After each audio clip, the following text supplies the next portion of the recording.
Ugh, you're so annoying. Both you and Emily are really annoying. I wish you would both just disappear. James hurled these unbelievable insults at me and our daughter. Just as I thought I couldn't trust him anymore, an incident occurred. Emily. One day, when I returned home from work, I found Emily sitting on the ground in the yard. Her knees were hugged tightly, and her hands were trembling from the cold. Even though she was wearing a coat, her exposed cheeks and the back of her hands were turning red and black from the cold. Seeing my face, Emily gave a relieved but weak smile. "Mom, welcome back. Why are you in the yard? What happened? Where's Dad?" Emily, still smiling faintly, muttered resignedly. "He went on a family trip with Mia."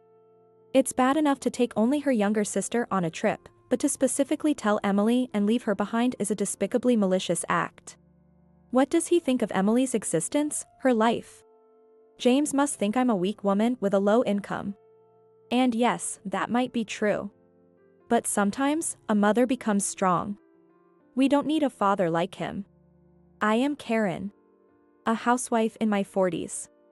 I have 2 daughters. Emily, a 2nd grader in elementary school. And 3-year-old Mia.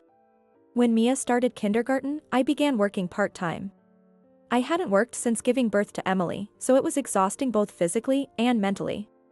However, I was happy to interact with adults more, having had little social interaction until then.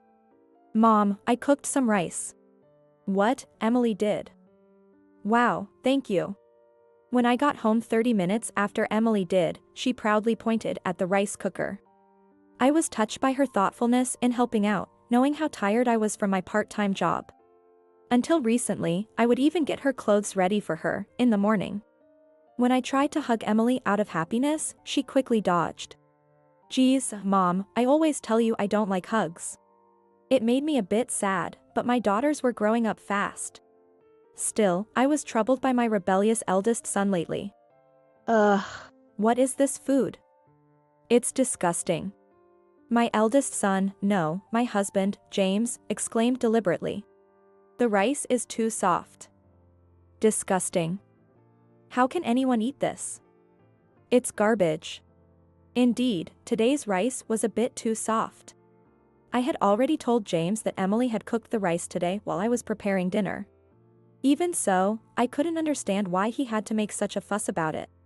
"Hey, James, stop it." "What? Why are you mad?" "I'm just telling the truth. It's not my fault." Emily bit her lip and glared at James. "Hey, do you think it's okay to look at your parent like that? You're really insolent. You're not cute at all. You can't even cook rice properly. You're a failure as a girl." Those are not words you should say to an elementary school girl. Furious, I took a deep breath. At that moment, Mia popped her head between us. "Daddy, can't you eat the rice? I'll put a magic spell on it." She said this while showing a packet of seasoning. Standing on her tiptoes, she sprinkled it over James's rice. "Make it tasty, make it tasty." "There, Daddy. You shouldn't be picky. Eat a lot and grow big." The tense atmosphere instantly softened. James's face relaxed, and he patted Mia's head. "Thank you, Mia. You're so cute." "Yep, I'm cute. And Emily is cute, too." "Huh? But Mia is cuter." "Daddy, I love you."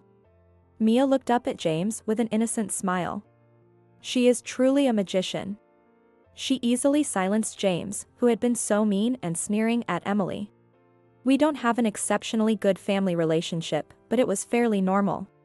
James wasn't very interested in me or our daughters. Even when Mia had trouble with friends. "Huh? So? What do you want me to do about it?" He responded indifferently.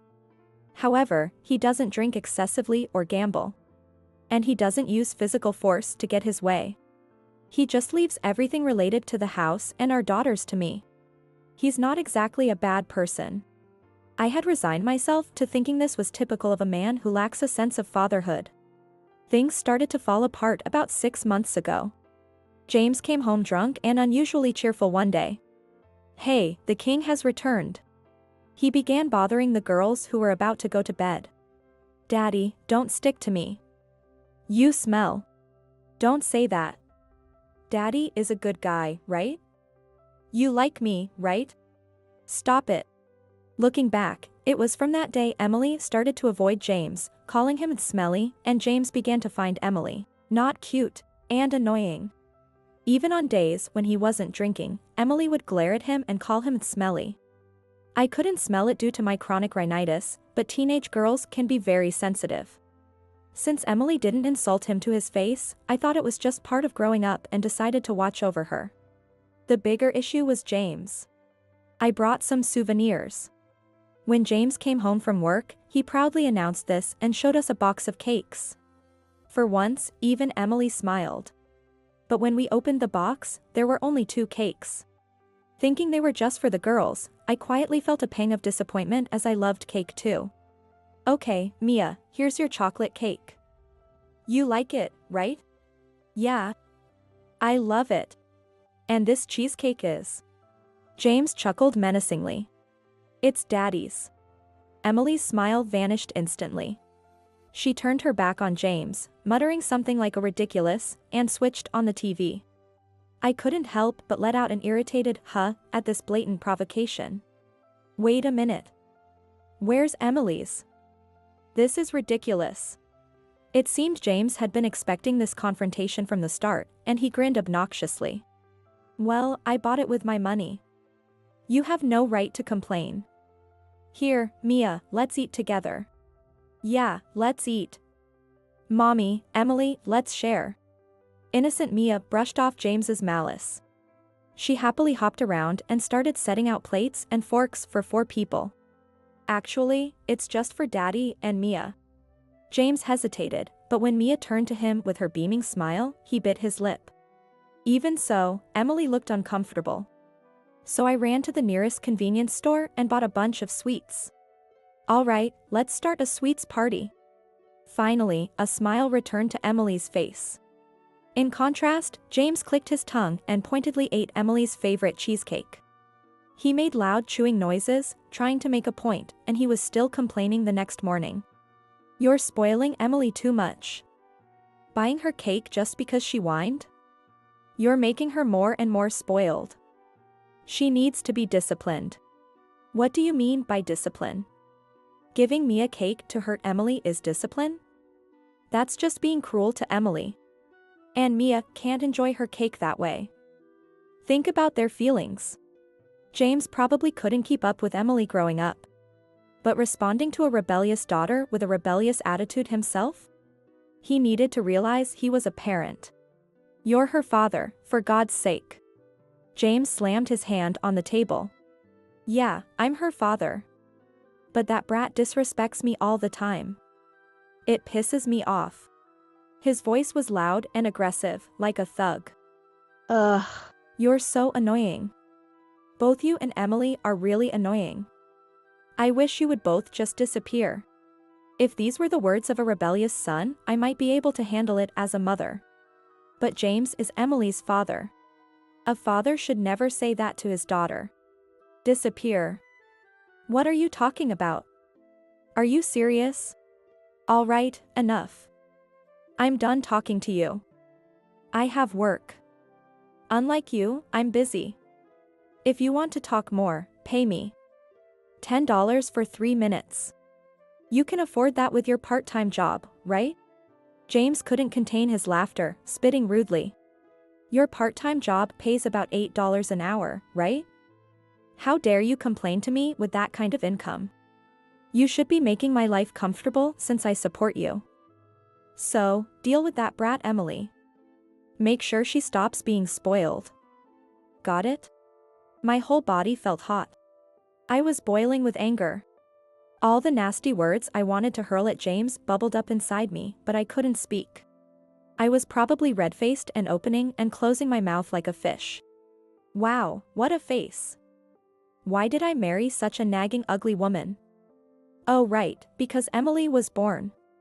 So, my life got messed up because of Emily? Everything is Emily's fault. James smirked and left for work. I held back my urge to scream and pounded my chest hard. Luckily, Emily and Mia were still asleep. Of course, I hated James, but I was also angry at myself. I want to protect Emily and Mia. I crouched down and cried silently. I felt utterly powerless. Even though I want to leave James right now, I can't. As James pointed out, my part-time job pays less than $10 an hour. By myself, I can't provide the same lifestyle for my daughters. As much as I hate to admit it, we need him. I feel so powerless and ashamed, and the tears won't stop. Mom, good morning. Mom, are you okay? I hear Emily and Mia's voices behind me. I can't let them see their mom crying. I was cowering and couldn't even reply. After a while, I take a deep breath and wipe my tears away. Then, I put on my usual cheerful mom face. Sorry, good morning, both of you. I will make breakfast right away, so please wait. As I tried to head to the kitchen, Emily grabbed my hand tightly. Mia held my other hand. The warmth of their hands filled me with resolve. I want to protect them. I decided to be even stronger. Despite trying to talk with James afterward, it was pointless. He wouldn't listen. Emily's bad attitude is the problem. He stubbornly repeated. Admittedly, Emily was clearly avoiding James, so I had to address it. But he smells. Even though it's understandable given her age, it's not good to show it in her attitude.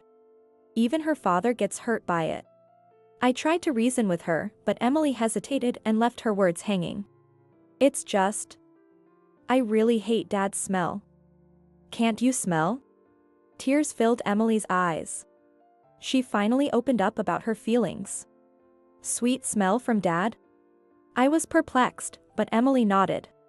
Even so, the relationship between James and Emily didn't improve. James doted on Mia and treated Emily poorly. Mia is so adorable. I'm happy as long as Mia is here. I wanted to speak up, but Emily stopped me. Saying anything would just lead to a pointless fight. It's stupid to say only Mia. Emily muttered quietly, so only I could hear, and shrugged in exasperation. The incident happened this weekend. Unusually, I had to work a half-day part-time on Saturday. You're working on a Saturday? Well, I'll look after Mia, so you can go to work without worrying. You might earn enough for tonight's dinner. Right? James's sarcastic tone annoyed me, but I thought he could handle Mia since he adored her. I didn't want James to mistreat Emily while I wasn't around, so I arranged for Emily to play at a friend's house in the morning. After work, I hurried home, arriving at 2 p.m. I had expected to be back by 1 p.m., but work took longer. Did James give Emily and Mia lunch? Or are they waiting for me? As I quickly unlocked the front door, I sensed something from the yard. Our yard is tiny, just big enough for the potted cherry tomatoes Emily brought home from school. It's winter now, so the tomatoes aren't growing, and the yard isn't a place the girls usually play. I had a bad feeling, so I quietly peeked into the yard. What? There, sitting on the ground, was Emily. I rushed over to her, and her hands, hugging her knees, were shaking from the cold. Emily. Why? Even though she was wearing a coat, her exposed cheeks and the backs of her hands were red and black from the cold. I took her icy hands and rubbed them to warm them up. Emily saw my face and gave a relieved but weak smile. Mom, you're home. I'm sorry for keeping you waiting. But why are you in the yard? What happened? Where's Dad? Still smiling faintly, Emily murmured resignedly. Dad went on a family trip with Mia. I remembered how unusually cheerful James was this morning, probably because he was happy to spend time with Mia. I had dropped Emily off at her friend's house and then headed to work. I had told James that Emily would be back by noon. Apparently, when Emily came home around lunchtime, James and Mia were just leaving. A trip, a family trip? The fact that he told Emily it was a family trip was malicious and cruel. Not only did he leave her behind, but he didn't even give her the house key, leaving her out in the cold. What does he think Emily's existence, her life is? I'm sorry, I'm so sorry. You must have been so cold. It's okay, now. I hugged Emily tightly. Sitting on the cold, damp ground, Emily finally started to cry. I don't want to see Emily's sad smile or her tears anymore. All right, we're moving out. Just us. What? Emily's eyes widened. I had been planning the move for a while. Now was the time to act on it. But what about Mia? Mia will be fine. I reassured Emily and immediately started preparing to move. While packing, I called James. It took over a dozen attempts before he finally answered. What's with all the calls? It's creepy. James knew exactly why I was calling so persistently. Where are you, leaving Emily alone? Oh, just out with Mia. She's my kid too, you know. What's wrong with taking her out? Taking her out is fine, but abandoning Emily is cruel. I tried to stay calm, but my voice naturally grew sharper. I feared James might explode, but surprisingly, he was nonchalant. Emily's a grade schooler. She'll be fine. You're being overprotective. He seemed to be enjoying his so-called family trip. I could hear what sounded like theme park music in the background. Bring Mia back. No way. Don't act like you own her. Mia loves me more than she loves you. James laughed loudly. I wanted to cover my ears against his obnoxious laugh, but I could faintly hear Mia's voice. Is that a call from Mom? Then the call was abruptly cut off. No matter how many times I called back, James didn't answer. With no other choice, I left a note on the table saying we were leaving, and Emily and I left the house. James called late at night. Where are you? Why aren't you home? I left a note. Emily and I can't deal with you anymore. So we left. What? What about dinner? Even now, he's worried about dinner. I was too stunned to speak. Are you kidding me? Your job is to cook and clean. Get back here now. I'm not coming back. What? Then what about dinner tonight? Leaving suddenly is unfair. I stayed silent. Daddy. I'm hungry. I heard Mia's whining voice in the background. Daddy. Hey, Daddy. Food. Mia, Mom left us, so there's no food. Such a hassle. Should we order takeout? But we spent a lot on the trip. This is such a pain. Even though I worried about Mia, I hung up the phone. James could enjoy his time with his beloved Mia. 3 days passed. James called frequently, but I ignored every call. This morning, the phone rang incessantly from early on. It would ring, stop, and then ring again. It seemed urgent. I figured it was time, so I answered. I've called so many times. What have you been doing? Get back here now. I told you, I'm not coming back. Shut up. Come back. Just do something about this. There was a hint of exhaustion in James's voice. He was probably tired from being with Mia all the time since he never involved himself in childcare before. Reluctantly, I returned home. As soon as I opened the door, Mia came running like a puppy. She came running and threw herself into my arms. Mommy. Welcome back. Mia, I'm home. Did you miss me? Not at all. I'm fine. Mia answered brightly with a big smile. Behind her, James shuffled toward me. Where have you been wandering all this time? With dark circles under his eyes, James looked resentful. I left a note saying we were leaving. More importantly, where did you take Mia without telling me? Well, I took her to an amusement park. Before James could finish, Mia interrupted. Daddy took me to the amusement park. Oh, Mia, that's nice. Did you have fun with Daddy? Yeah, and Laura was with us too. Laura? I turned slowly to James, who was looking up at the ceiling. James, who is Laura? James continued to avoid my gaze, searching for an excuse. Well, Laura is just. Mia, beaming, revealed the truth before he could finish. Laura is my new mom. I have 2 moms now. Isn't that great? I gently patted Mia's head. No, Mia, there's only one mom, and that's Karen. Right, Karen. James swallowed hard. Having your child call your affair partner, Mom, is the worst. I said in a surprisingly low voice. We need to get a divorce. Because of your affair? No, wait. Don't talk about divorce. It's not what you think. It's over with Laura. James, who always acted so tough, was now clinging to me desperately. I knew about your affair. What? Emily told me. She said she smelled something sweet on you. She avoided you not just because of the smell, but because she knew you were cheating. Hearing that Emily knew seemed to finally get through to James, and he grimaced. Still, he couldn't stop making excuses. I was just fooling around with Laura. It wasn't serious. Besides, it's over now. Tell Emily it was a misunderstanding. Let's not get divorced. Just 3 days ago, he'd taken Mia on a fake family trip with his affair partner. How could he say it was over? I wanted to point that out, but instead, I just nodded. You got dumped by your affair partner, huh? James nodded silently. You're a dad with kids. Someone who can so easily destroy his family won't find happiness in remarriage. You're just saying whatever you want now that you've left. I'm not the bad guy. It's Mia's fault Laura left. James pointed accusingly at Mia. Mia's fault? You had fun at the amusement park, right?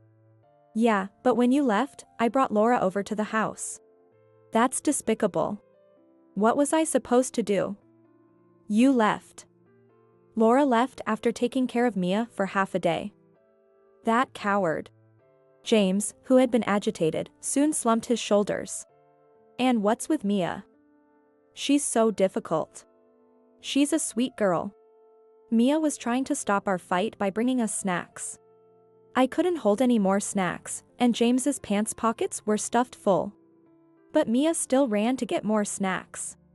At the amusement park, she kept getting lost. And after we got home, she threw a fit over dinner. I ordered both fettuccine alfredo and lasagna. But she cried that she didn't want either. Mia doesn't like either fettuccine alfredo or lasagna. Then I ordered curry, but she kept crying. Of course. Mia likes plain rice with seasoning on top. She can eat curry, but I always serve it in a separate dish. What? That's ridiculous. Mia is impossible. She wouldn't go to bed, and when she did, she woke up crying. When am I supposed to sleep? No wonder James had dark circles under his eyes. Usually, he slept in a different room from me and the girls. He must have heard the noise, but ignored it because he thought it didn't concern him. Mia is difficult outside too. She suddenly runs off. I thought she was just excited at the amusement park, but she also runs into the street. I tried walking her to kindergarten, but it was impossible. James was handed more snacks by Mia, who looked up at him with a smile. James didn't smile back and remained expressionless. He sat down in the hallway, holding his head. I'm exhausted. Your parenting is terrible. You failed at raising her. You're a terrible mother. I knelt in front of James, leaning in close. Me? A terrible mother? You're the one who didn't even know what kind of child Mia is. You're the one who failed as a father. Mia is 3 years old. What have you been doing these past 3 years? James's face turned red with anger. Shut up. I work, so the kids are your responsibility. Stop burdening me. Just come back home. I looked straight at James, lowering my eyebrows. Did I fail at parenting? Yeah, you totally failed. I see. I stood up straight and looked down at James with cold eyes. You grew up to be a man who doesn't care about his kids and cheats on his wife. I failed as a parent, and now you're a lousy man. What? You bully the rebellious child and abandon the one who doesn't obey you. And you call yourself a father? We don't need a failure of a father. James couldn't stand up under my pressure. I had always thought that raising the kids was my job and had been considerate because James was providing for us. But now, seeing how foolish James truly was, I couldn't continue this family. Come back? No. I'm here to pick up Mia. We don't need you, James. I'm not your mom. I don't have to tolerate your selfishness. What? Are you mad? James, usually so arrogant, lost his nerve as soon as I talked back. I'm sorry. I was wrong to cheat. But I'll break up with Laura. She's terrible. She said she wanted to take cute little Mia if we got married. But she couldn't even handle half a day. She's useless. She still lives with her parents at 30 and can't even cook properly.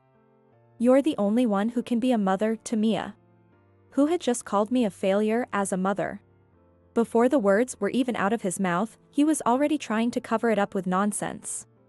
I realized from the bottom of my heart that he was truly untrustworthy.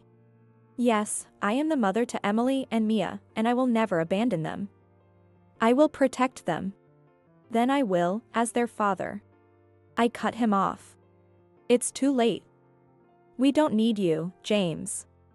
Go back to your mother and get raised again. James's hands trembled slightly on the floor, out of anger or despair. He breathed heavily, looking down. Daddy, here's some candy. Mia, worried, piled candy in front of James. James looked up slightly and took Mia's hand. Mia. You love Daddy, right? Yeah, I love you. So you don't want Daddy to go away, right? I don't mind if you're gone. James's smile froze. What? But you love Daddy, right? Yeah, I love you. About this much. Mia pressed her index fingers together. I couldn't help but laugh. That's basically zero. Then Mia spread her arms wide. And I love Mommy this much. She ran down the hallway, shouting. From here to here, I love Mommy. I love Mommy bigger than our house. I love Mommy as big as the universe. Mia's love was unstoppable. As her smile brightened, James's face turned pale. So, James, we don't need you. Goodbye. Ah. James half raised his right hand, but he didn't have the energy to stop us. I picked up Mia and left the house we had shared with James. Left alone, James seemed to have no choice but to call back his affair partner, Laura. Even if she's bad at housework, she's better than James, who can't do anything. With the troublesome kids gone, there's no obstacle to rekindling their love. I found out about them from a neighborhood mom friend who called me. She was shocked to see an unfamiliar woman coming in and out of my house. I thanked her for her concern and explained the situation to clear up any misunderstandings. The rumors quickly spread throughout the neighborhood and somehow even reached James's workplace. It really is a small world. About a month after I left home, I called James. What? Karen? He sounded overjoyed. I missed you. How have you been? Did you miss me? I've been waiting for you to contact me. Really? Even while living with your affair partner? What? How did you? No, but I kicked her out. That's a lie. You got dumped, didn't you? What? Rumor had it that James became uncomfortable at work after everyone found out he cheated and his wife left him, so he quit. He probably thought he'd quickly find a new job since he was good at his work. You got told, don't act all high and mighty while you're unemployed, right? What? How do you know that? Don't act all high and mighty while you're unemployed. That was what his affair partner said to him before she left. I heard from the same mom friend that they had a huge fight and she screamed it outside our house. You left an uncomfortable workplace, but you couldn't find another job, could you? James went silent. I clearly hit the mark. And at home, you didn't even bother to put your dishes in the sink, right? Even your affair partner couldn't tolerate an arrogant freeloader. Ugh.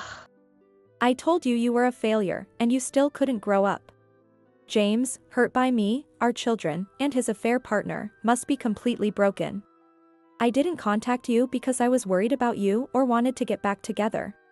I stated emotionlessly. Sign the divorce papers I sent you. I had no other reason to contact him. Perhaps not wanting to be criticized anymore, James agreed to the divorce. With a lawyer's help, I received alimony and a fair share of the assets. My daughters and I won't have any financial troubles for the time being. Sorry, I'm late. As I came home from work, a wonderful smell filled the house. Oh, we're having curry tonight. Correct. Grandma and I made it together. Wow. I can't wait to eat. I had returned to my parents' home with my daughters. Though my parents aren't wealthy and Emily had to change schools. Friends can be made anywhere. But I only have one mom. I hesitated to rely on my parents, but Emily encouraged me. Now, with their help, I can work full-time. Hey, Mom. I made the carrots in the curry into star shapes. Isn't that great? My parents even humor Mia's quirks and spontaneous actions with a smile. They seem to have more patience with their grandchildren. They were stricter with me as a child. Emily and Mia, your curry is delicious. There's a secret ingredient. Can you guess what it is? Love? Emily gave a wry smile. The correct answer is chocolate. Mia couldn't hold back and revealed the answer. This ordinary life feels so overwhelmingly happy, it brings tears to my eyes.